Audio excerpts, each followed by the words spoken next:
Hi, Kevin. Hey, Bob. Nice to see you. Good to see you. Let me introduce us. I'm Robert Wright, publisher of the Nonzero newsletter. This is the Nonzero podcast. You are Kevin Kelly, famous techno visionary, and I would say seminal figure in the evolution of Silicon Valley culture. Do you think that's going too far, Kevin? Yes. Okay, I let me would scale describe it myself down. as I am a radical optimist, radical technological optimist. And I think that's my job.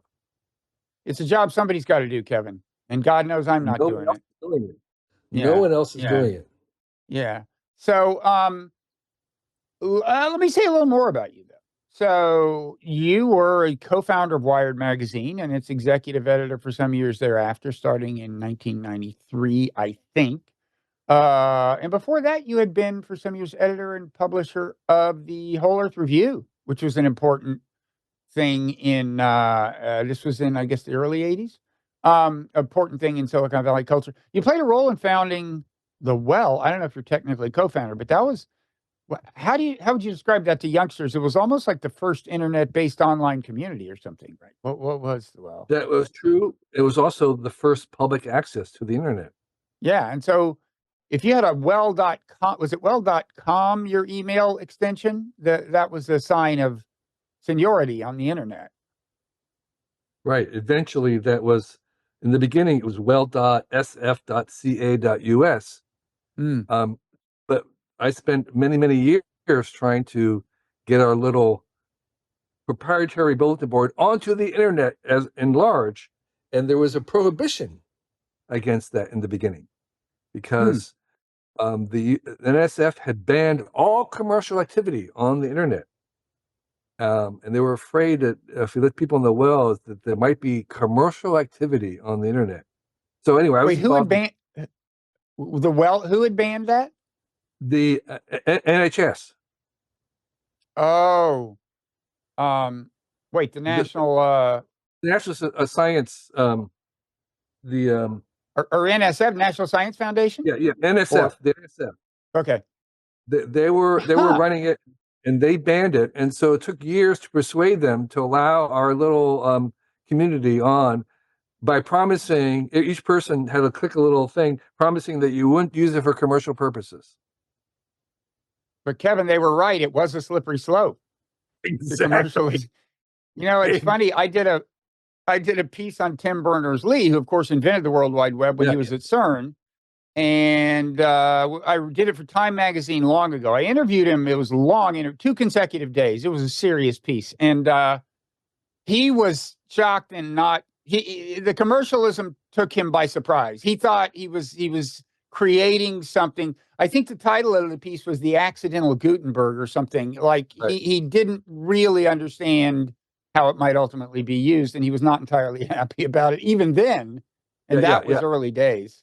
Well, later on at Wired, we actually co-invented the click-through ad banner, and Congratulations on that. A grateful nation thanks you, Kevin. On behalf of all of them, I thank you for inventing and the banner ad. there were a lot of our programmers who were quitting because of that.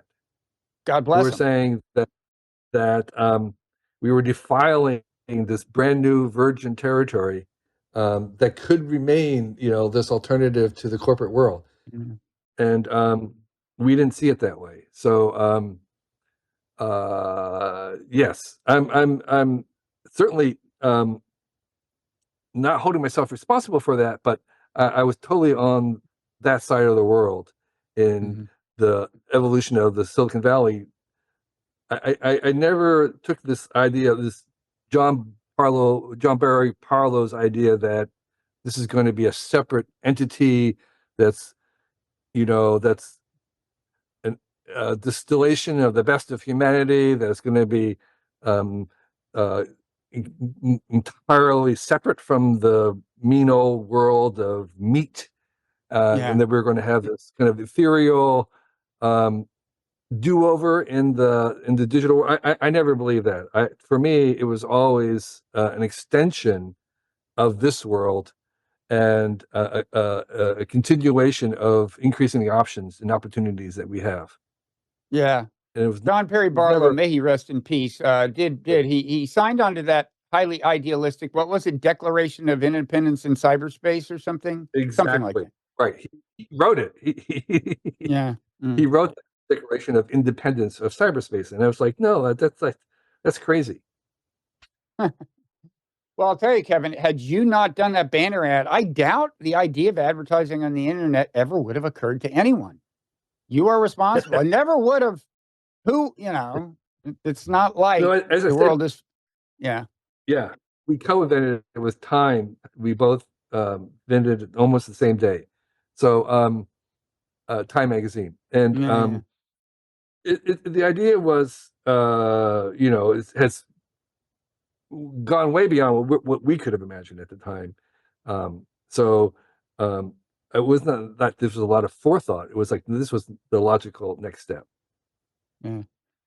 So speaking of things that would have happened whether or not you had invented them, you have one book called The Inevitable, just to mention a few of Right, right. your things. A book called What Technology Wants, a book called Out of Control. Most recently, a book called Excellent Advice for Living, which is a lot of kind of proverbs and things, right? Yeah. Mm-hmm. And I recommend all that. And so do you feel that you're kind of your day is arriving in the sense that you've long been, kind of futurist oriented, like techno visionary.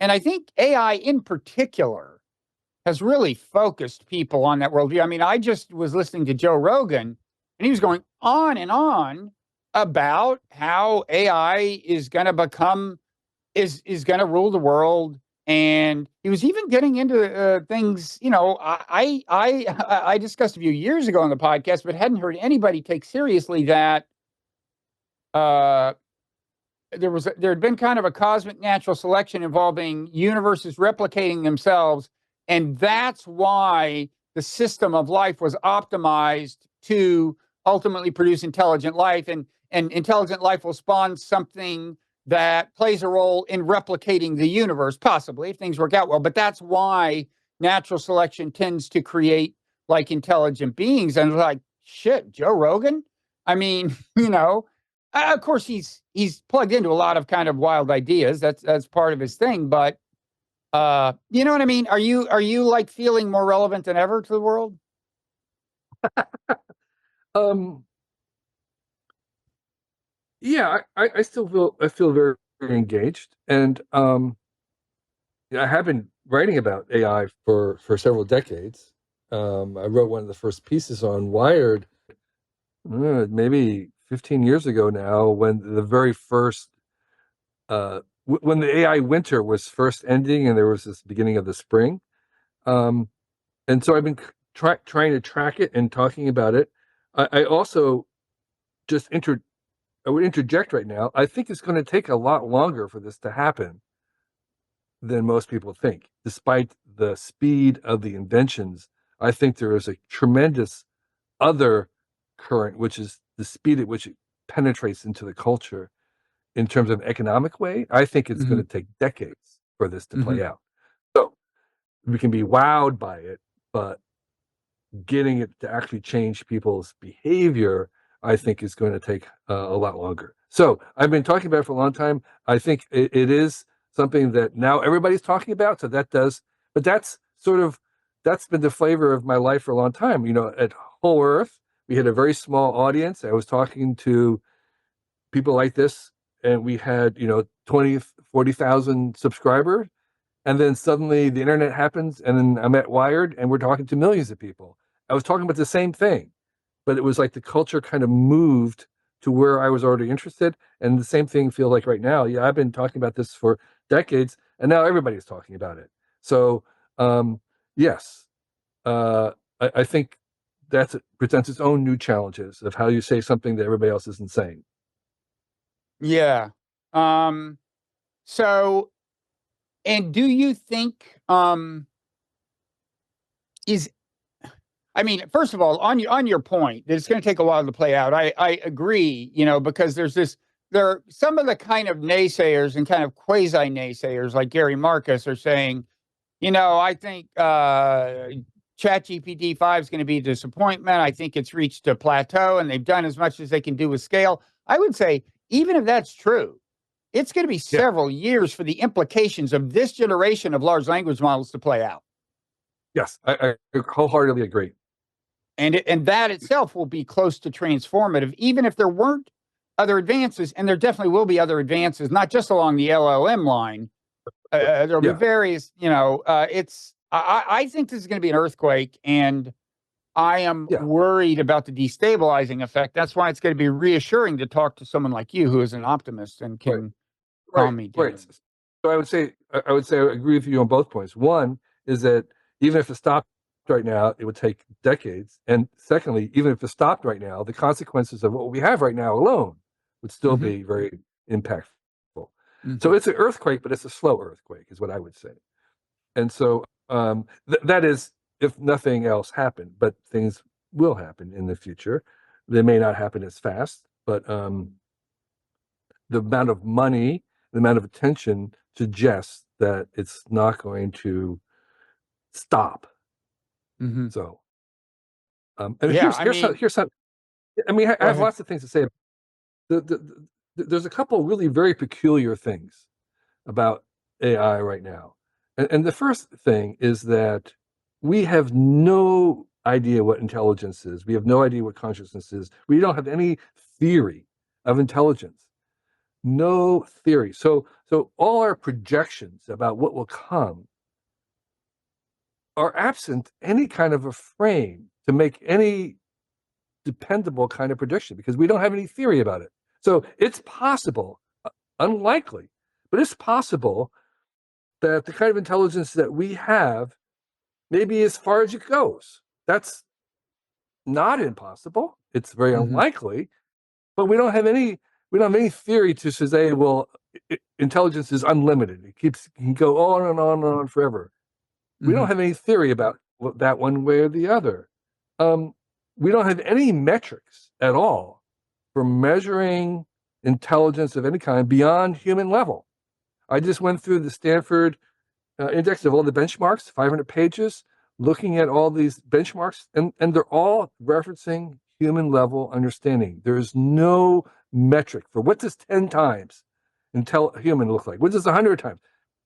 Nothing. We don't have any kind of vocabulary. We don't have any kind of framework to even talk about these things beyond the level of humans, the variety of intelligence. So we're hobbled by that in trying to think about where we're going to go, because we don't have even any kind of a framework to understand just the intelligence part, let alone the economic part of it.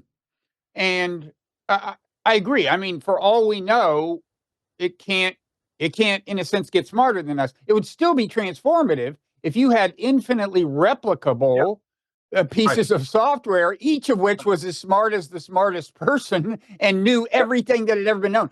That would be kind of big, but it's not the same as saying someday someday the paradoxes of quantum physics will make sense to these machines, or they'll understand the mind-body problem. Those are, or even less profound achievements. Yes, but it could, but we don't have any guarantee, and so our speculation in that department have to have a high degree of uncertainty with them. We're just really, and it's what I think I mentioned to you, my theory of thinkism, which is this idea that we can figure out a lot of these things by thinking about things. I think we're into this realm of complexity of things where we actually have to do stuff to understand it. We actually have to let it run. We have to let the experiment run in order to figure out where it goes. We are very limited in how far we can imagine and think about things. And so I'm very much pro evidence-based policy, evidence-based decisions. Let's base it on what the evidence is. And so that means that we have to run some of these things as an experiment. Like for right now, the evidence for unemployment is like zero. There's like no displacement from AI. Okay, we can imagine all kinds of things, but we have to understand that that's not evidence-based. And so as we think about going forward, I think we're going to have to get to the point where we're going to be running these things in order to get the evidence about what happens. Yeah, I mean, you don't doubt that they will increase the productivity of a given worker so that if a company is not going to start making more stuff, they'll need fewer workers, right? Uh, Let's look at the evidence. Let's see what happens. yeah. Now, it's interesting, the process you described, like learning through doing, that itself is something AI can potentially do. You know, one dimension of AI we've heard about but haven't seen much of is so-called agentic AI, right? Right. It does one thing, sees what happens, does another thing. There's a lot of promise about that. I heard today there's a lot of Silicon Valley money going into agentic AI startups, but I still haven't seen much. Yeah, my son is actually involved in that. So he's doing agentic stuff with AI. Yes, see it. I think it's a great venue, a great direction to research and make stuff. What will the economic impacts of that be? Let's see. Yeah, we have time. This idea that we have to decide everything right now perplexes me, because we have time. We have time if we are going to pay attention to the evidence. And so what we want to do is we want to be collecting evidence as fast as possible and as seriously as we can about what actually happens. But this idea that we don't have time to do that, or it's going to happen overnight, I think that's religious. I think that's an article of faith. I think that's, I don't know. It sounds to me like a little bit of brainwashing. although, as we'll discuss later, I don't think you're someone who considers religious a dirty word, right? I mean, you don't. Right. You're religious in some sense, right? I'm religious. I have a point of view. We're all religious. Oh, But in addition to hopefully being scientific. I mean, I think what I'm saying is that there isn't much science involved in this idea that it's going to happen really fast. There's no evidence. Here's my rant. My rant is that I hear people, very knowledgeable people, talk about this AI growing exponentially. The only thing growing exponentially are the inputs, the amount of compute, the amount of data. Those are increasing exponentially for a very linear increase, if at all. And so there is no exponential increase in the AI. And that's the religious theme of Ray Kurzweil, is that these things this is increasing exponentially, which would be very scary because that can run away very easily. But it's not. There's no evidence that the output of these things are increasing exponentially. yeah. I've had a different issue with kind of Kurzweil and this notion of the singularity, which is that I agree. I mean, in fact, I emphasize this in my book Nonzero, that technological evolution has been accelerating. That's not exactly the same as saying it's going exponential, but accelerating change makes sense to me for reasons I spelled out. What I didn't understand, and maybe you can help me here as an optimist, what I didn't understand is why they assumed this so-called singularity when things were going to start changing so fast, it was kind of impossible to know what was beyond it. Why they seem so sure that was going to be a good thing, right? Like, to me, it's a potentially destabilizing thing. Right. Exactly. So that's the weird thing is that the idea is that you have this self-accelerating. The AI invents an AI that's smarter than itself, which invents an AI smarter than itself, and it gets so smart that instantly either one of two things happens. Either it solves all our problems and we're in heaven, or it kills us all and we're in hell. It's like nothing in between. It's like, really? So it's first of all, it's not accelerating, and secondly, the other don't think point it is is? think it intelligence. No, I mean AI? technological. I mean the rate of technological change over the last, say, century. But It's hard to measure. It's hard to measure, but anyway, that's just a footnote. Go ahead and say what you're going to say. No, I think I don't think progress is actually.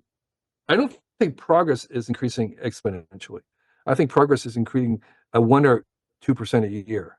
I don't think it's on Moore's law. Progress itself, because I think No, I wouldn't. Yeah, I agree. because we're making so many new problems that we have to offset that. So I'm a protopian. I'm not a utopian. I'm a protopian. This idea of very tiny incremental inching forward of betterment year by year that's compounded, but it's not exponential betterment. Mm-hmm.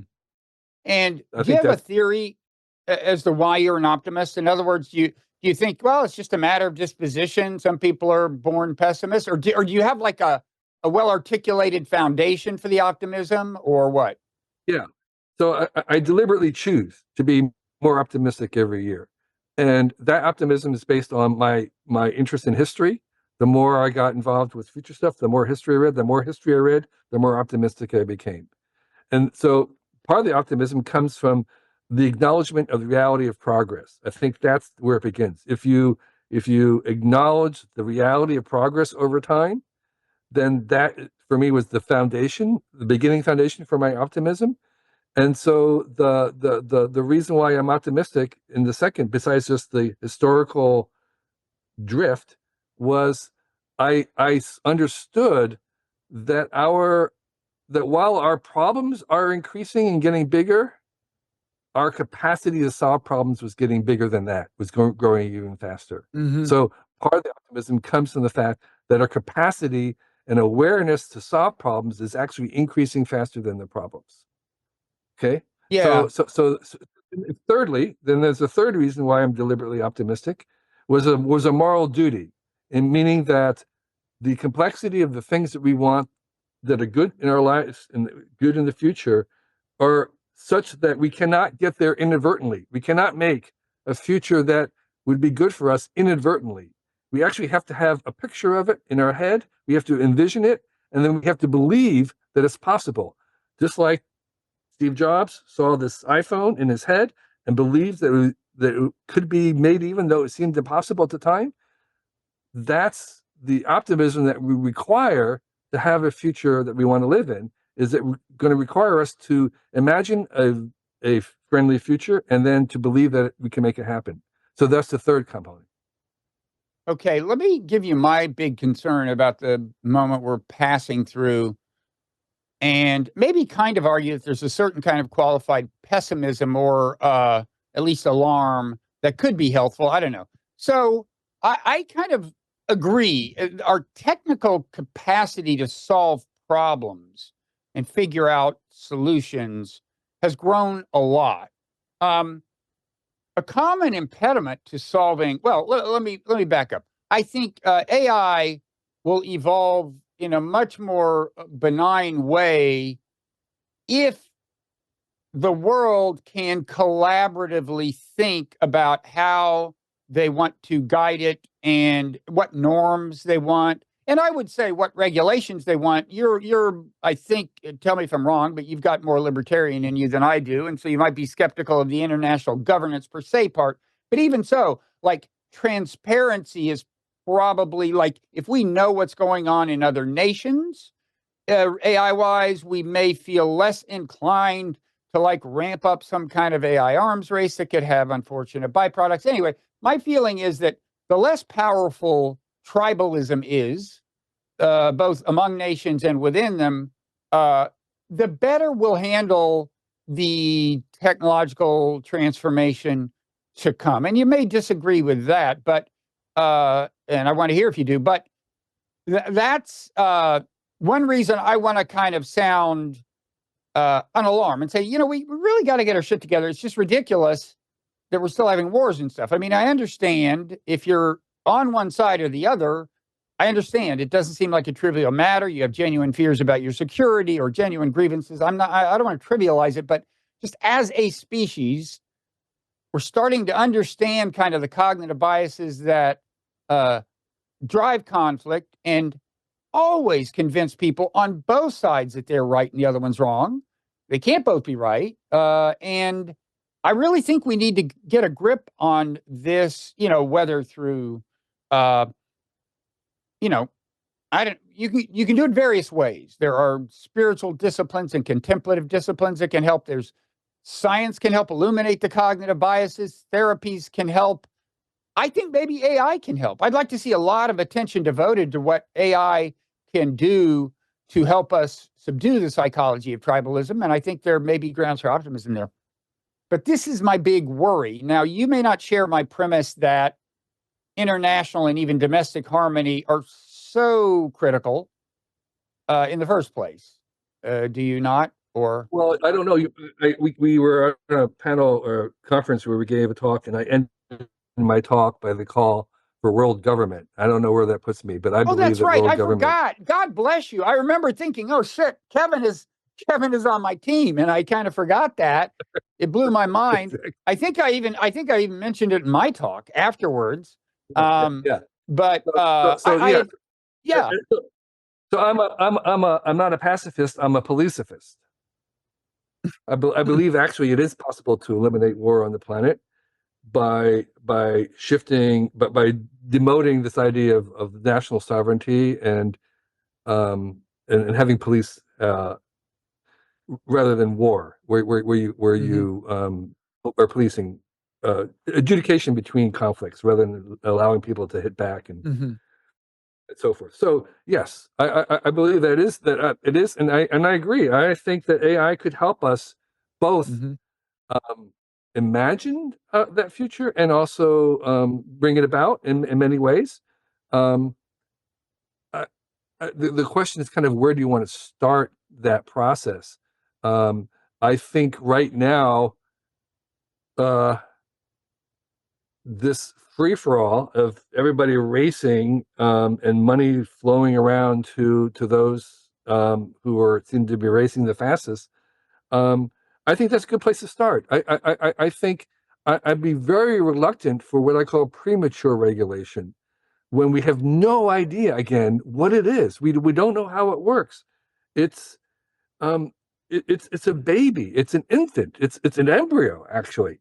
I mean, I say in 30 years from now, people will look back and say, you didn't have AI right now, and you're trying to regulate it already. It's like I think we need regulation, but man, I think it's way too early for us to to to think about trying to govern this through regulation. Um, I think we want more evidence about what actually it's doing and how it works. And so I want more people figuring out what's actually going on. And people like Hmm. yourself are actually instrumental in that because you're taking a bigger view of it. And I think Dwarkesh Patel and others who are trying to figure out in terms of ordinary language what's actually going on, I think are instrumental in this thing. They're much more important than regulation. I'd be very hesitant to regulate right now. Yeah, my concern is just about it going too fast because I think the effects will be. I think the disequilibrating effects are going to come sooner than I think you do, and I worry about that. And that's why my view on regulation is like, hey, if it slows the whole process down a little, not a big loss. I can imagine forms of regulation that would be scary, but I don't think any of those are practical. In other words, I just view this force as so powerful. It's like trying to stop meadows from growing everywhere, to really try to stop it, right? Nobody's going to stop this. And it's a question of how fast it proceeds. And I worry about it proceeding. So, for example, the next generation of open source, it looks like Llama, like Meta, is going to have when their large Llama 3 comes out in a couple of months or whenever, looks like it may be not that far from GPT-4 level. Like I'd be okay with a moratorium on on higher level open source for a while to see what happens because that's really going to accelerate things. But we don't need to get into the details. You would be against that, I'm sure, and you can just affirm that, and we can I let the Yeah, record show that you seem to be nodding your head. Um, the records show that I'm all for open sourcing as much as possible right now, and I think that the downsides of that have not been demonstrated to me at all. yeah. So the conference we were at together was on the noosphere or noosphere, depending how you Right, pronounce it. right. Noosphere. The occasion for the conference was the 100th anniversary of the coining of the term by, I think, by Pierre Teilhard de Chardin. Some people attribute it to Vladimir Vernadsky, who certainly played a big role in popularizing the term and took it very seriously, the Russian geochemist. I don't think he ever actually claimed to coin it, but there's a third person who may have. But in any event, Pierre Teilhard de Chardin, mystical priest, theologian, also paleontologist, who, for that reason, took evolution very seriously, even if he wasn't strictly Darwinian and thought that natural selection was supplemented by some kind of elan vital or something. But he got the big picture, right? And he, so I don't know, back in the 30s or whenever, I know before, I mean, he coined the term in the 20s. By what he meant by the term was, he called it the thinking envelope of the earth. He sometimes talked about a brain of brains, like a global, a planetary mind, and now with the internet, we started seeing that in very vivid form. And he could kind of see it coming, and he was optimistic, although not he was not an inevitabilist. He wasn't sure it would have a happy ending, but he considered it a manifestation of divine purpose, and thought that the system was, if all went well, heading toward a kind of culmination, evolving brotherly love and so on. Vernadsky, by the way, one thing I learned at the conference, on the side, talking to people who knew more about the history of the term than I did, he meant something somewhat different. He meant more like what you mean by the technium. Your term, the technium, which is kind of all of technology and its products. Is that how you would put it? Anything made by a mind. Okay, well, that's more like, And it's a system. The important thing is that it forms an entire system. It's the codependent system where you need computers to make a saw, you need a saw to make computers. It's this idea of, it's like a ecology. It's the ecosystem of all the things that minds make. So, I mean, both things are real. The Teilhardian version of the technium is real, and if Vernadsky meant something more like that by noosphere, he was right. It's here. The Teilhardian thing is real. I mean, I don't mean I'm not signing on to all of his metaphysical, connotations, but there's this global brain thing, and now we're being forced to think about the possibility of AI playing a role. I mean, Teilhard had thought about humans being the nodes, humans being the neurons. Now the picture is more complicated, and I'm wondering. Right. So you like me, you've been conversant somewhat in Teilhard's thought for decades. I think we've both written about it some time ago. Right. And what? So how are you processing all this? Well, there's sort of a 4x4 consultants quadrant of possible worlds in that direction, and one world is there's one species with many minds. There's another one where there's one species with one mind. You kind of have this global uber mind. Then there's another one with many species, many minds. Many species meaning many kinds of AIs and many kinds of minds. And then there's many species, one mind, which is sort of like the Borg. By many species, you mean literal plant and animal, or you mean? No, I meant a species of mind, species of varieties of mind. Okay, so species. AI and carbon-based for starters. Yeah, and as going forward, we may speciate ourselves, right? I mean, that's it's a possibility that we could speciate ourselves as a species and have multiple genetics, particularly once we start to manipulate and manage our genetics. We definitely could see a divergence at some point where those people who have different genetics, we could speciate in that sense. So yes. So the point being that yes, I think we have not just the Sherdon's vision of all the humans knitted together into this cloak around the globe, but we have AIs in two forms.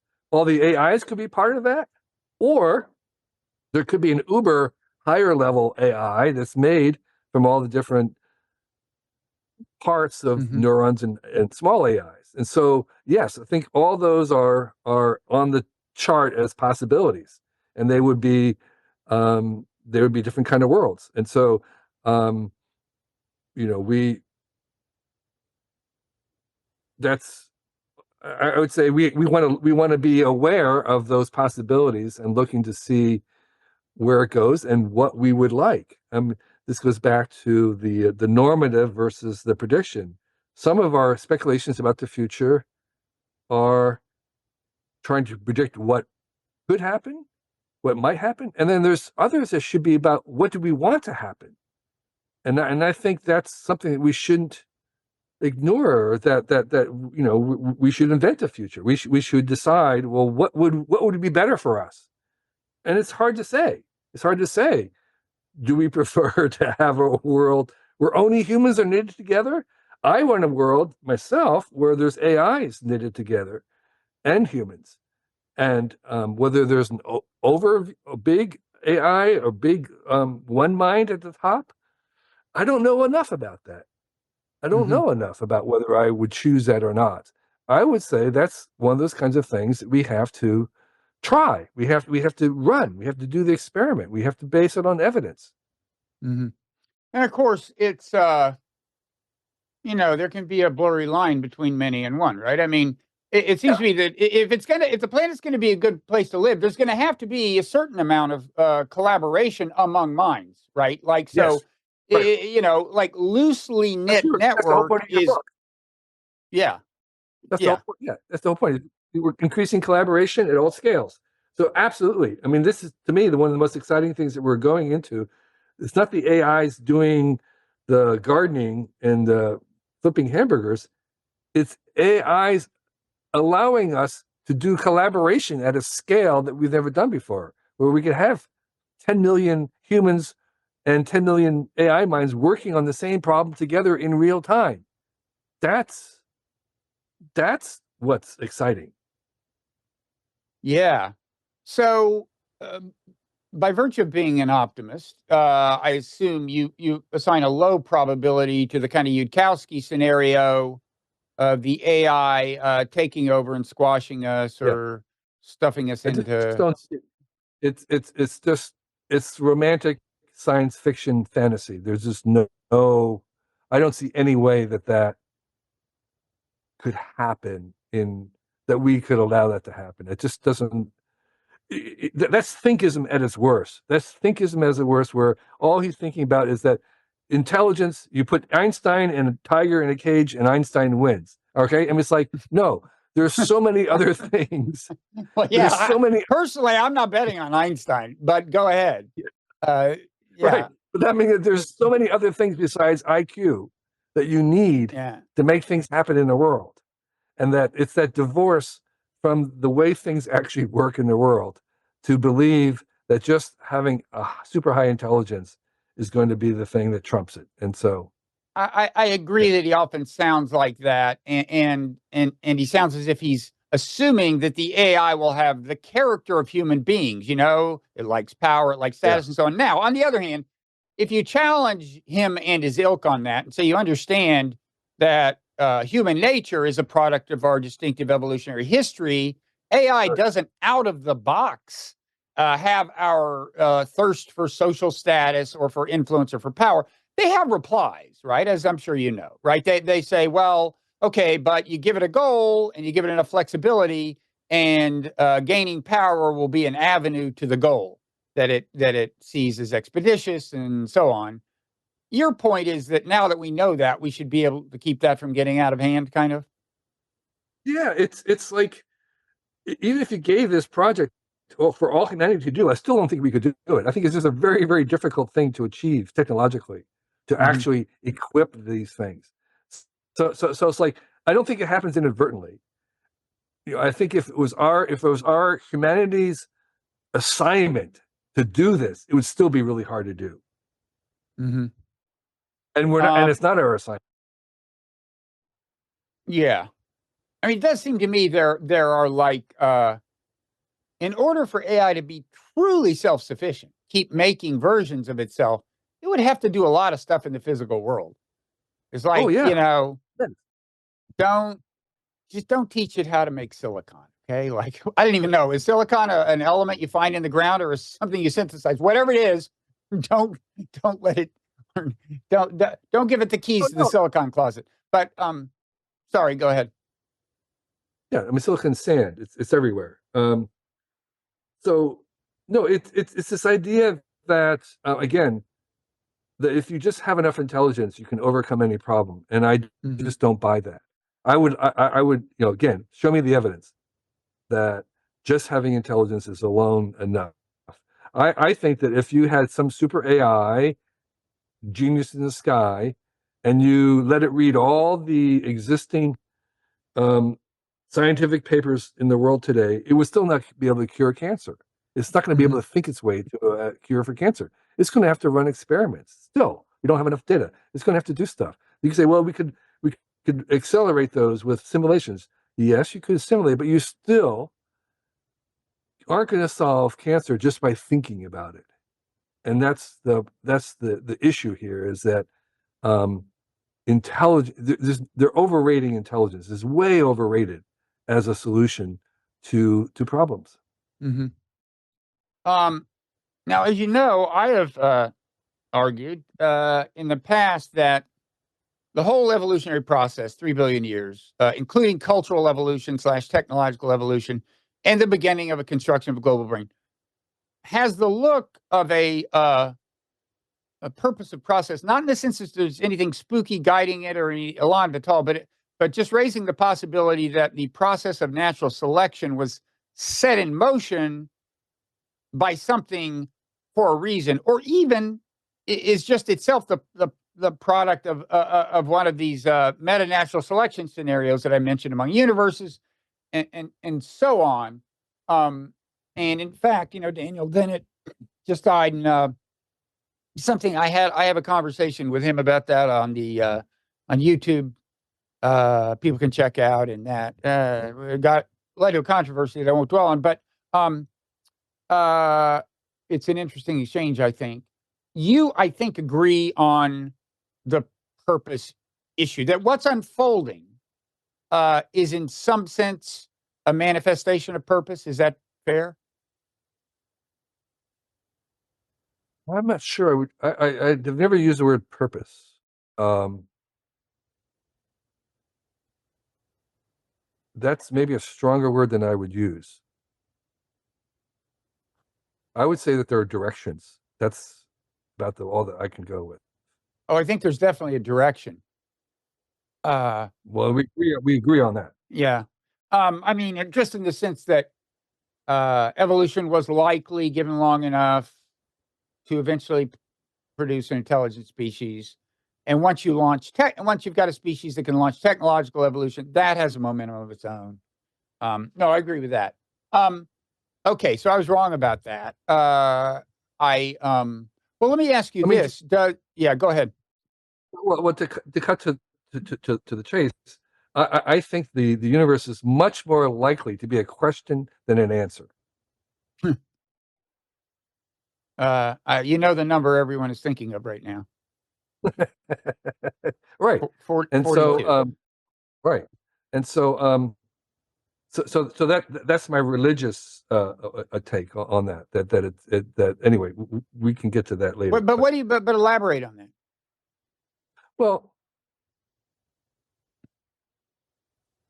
I think whatever view I or you or anybody has of the origins of the universe, they're unsatisfactory, right? They just don't.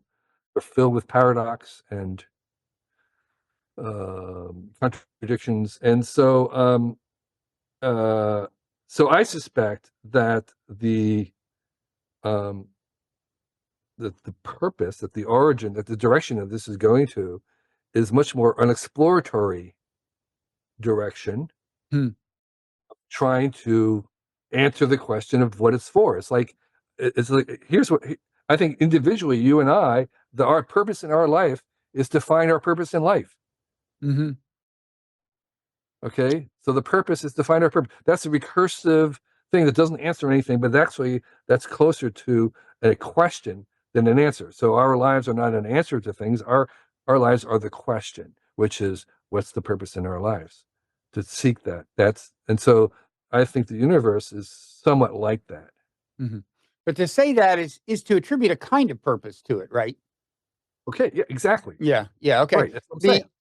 So it's like a computational. I mean, it's funny. I don't know if you remember how we first got into contact me. You wrote a very nice letter. You had read my book, Three Scientists and Their Gods, and Right. you wrote me about it. And the first profile in that book was of Ed Fredkin, who thought the universe was a computer and had a purpose.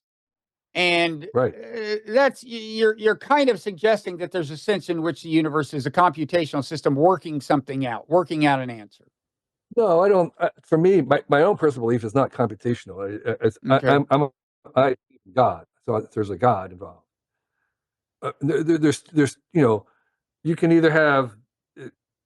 For me, it's much more interesting. It's a better story to have God than to have computation, and so I like the God story better.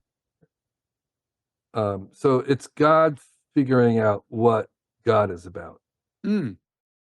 Whoa. Well, that's a little. You tell me if it's a little Teilhardian. He's famous for saying God is less in the alpha than in the omega, which isn't exactly what you're saying. Yeah. I'm saying that God is as baffled by himself, or baffled because of his powers than we are, because he doesn't know what his purpose is, and the universe is part of his figuring out. I'm using the pronouns. It's figuring out what it's about.